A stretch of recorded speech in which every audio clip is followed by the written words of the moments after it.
Hello everybody and welcome again to my channel. This is Lead Rock. This morning we are going out and we are going to hunt some langjaw or garfish, and we are going to look some conch.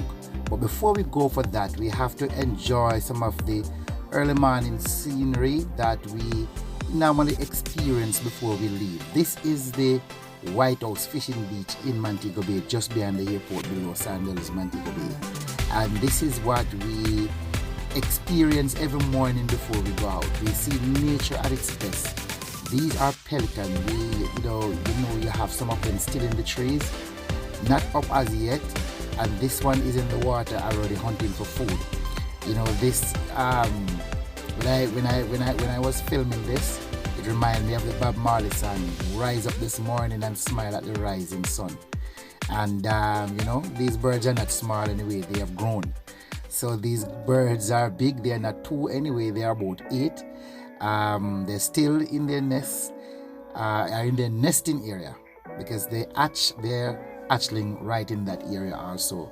So they are in the mangrove, and the mangrove are very important to our environment.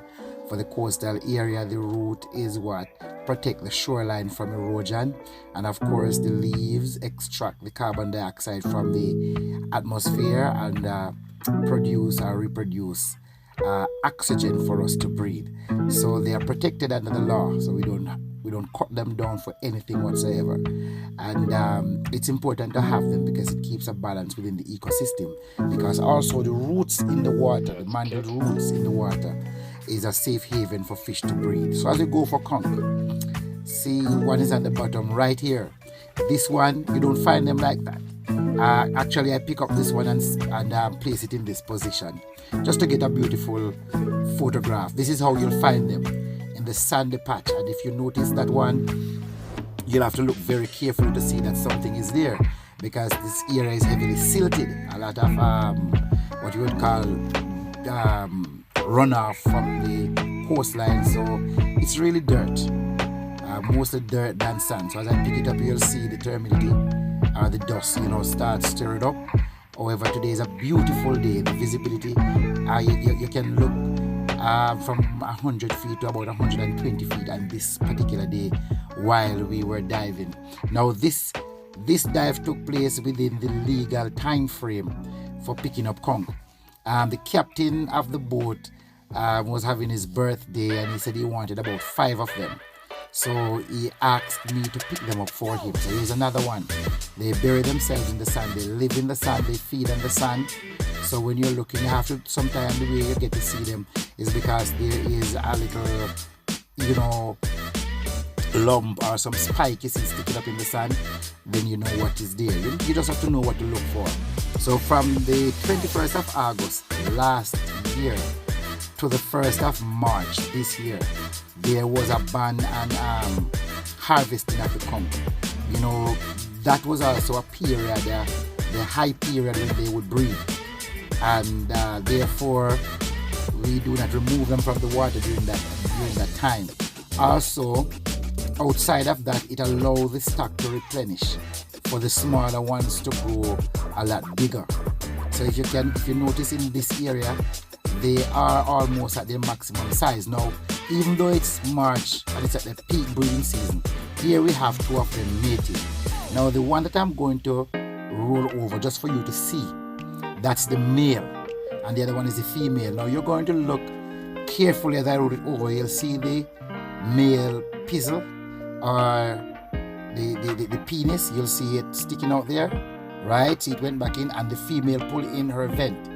So that's how spawning has taken place while you're down there. That's how they do it.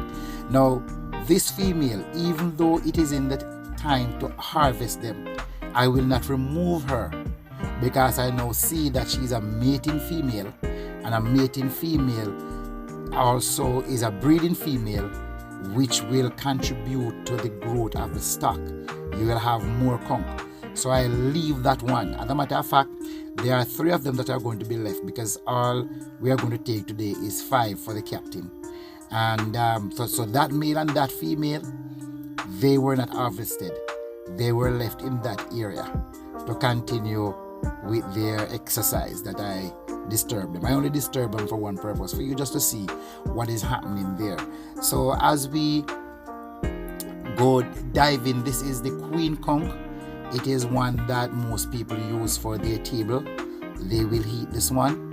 On the north coast you won't find much of them, because the north coast, the shelf is very narrow, so there's not much space for them to live. It's very deep, get very deep quickly.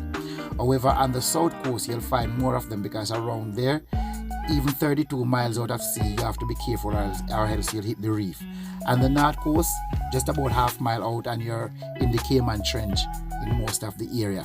So as we bring this aspect of conch hunting to a close, in this video, we'll tell you some more about them later on in another video. I'm just going to pick this one up, bring it up to the camera, so you can get that beautiful pink color that is on the inside there. And it's very smooth. Sometimes we get pearl from these, because when they pick up the sand or the conch shell get damaged and they pull in that piece of damaged shell, it will grow a pink pearl. You know, as soon as I discover one more, I'll do a video with it. So we're going to leave from under the water, because we're going deep sea fishing tomorrow, and we have to catch some bait to catch the marlin or the mai dolphin, the wahoo, which is a kingfish, barracuda, etc. So we have to go hunt some garfish, and this is now not in a deep water like where we are, not about 80 feet. We now have to move to the surface in about 5 feet of water. We have to be careful now so we doesn't hit the reef. So that's the captain who is going to celebrate his birthday in a few days from now and wanted those 5 conchs. So what we have here is a 14-pound test line with a small hook with a little piece of Dr. Fish slab and the end of it, and we drive very slowly through the shallow area. When the garfish swim down and take the hook and the bait, we just stop and allow them to swallow it, and then we will strike. So what happened a while ago, he was taking one to the boat, but it got away. So we stop, another one take it, see it just floundered out there, another one take it, so he's now taking that one in.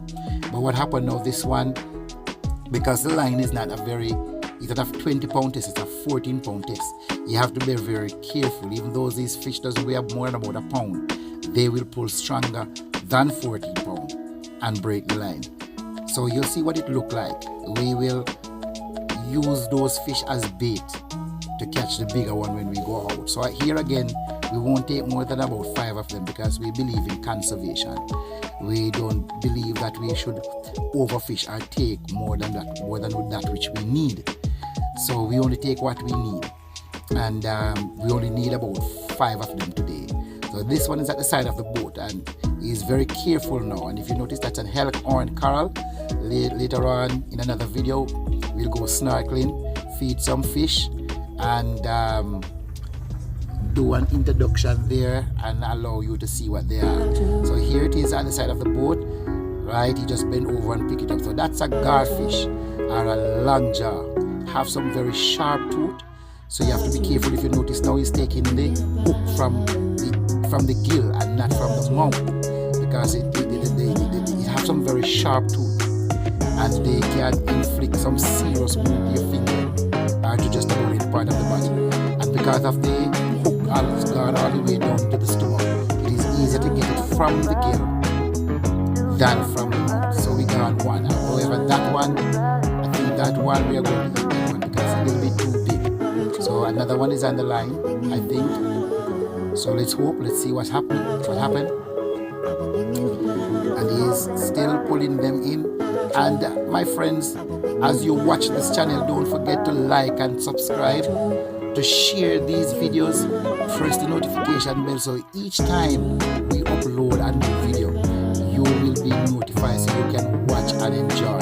We are going deep sea fishing sometime this week, and here's another one, and that one is in the boat also. And I hope that you will join us. So as you watch this video, remember to tell someone about the channel. It's Lead Rock Icon YouTube. We also have our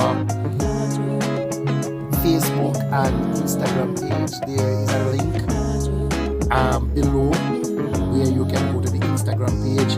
There we will have some short videos, giving you some ideas about what we do on this channel. This channel is about the environment. and we want to make a living from the environment while the environment stay alive. We don't want to kill the environment.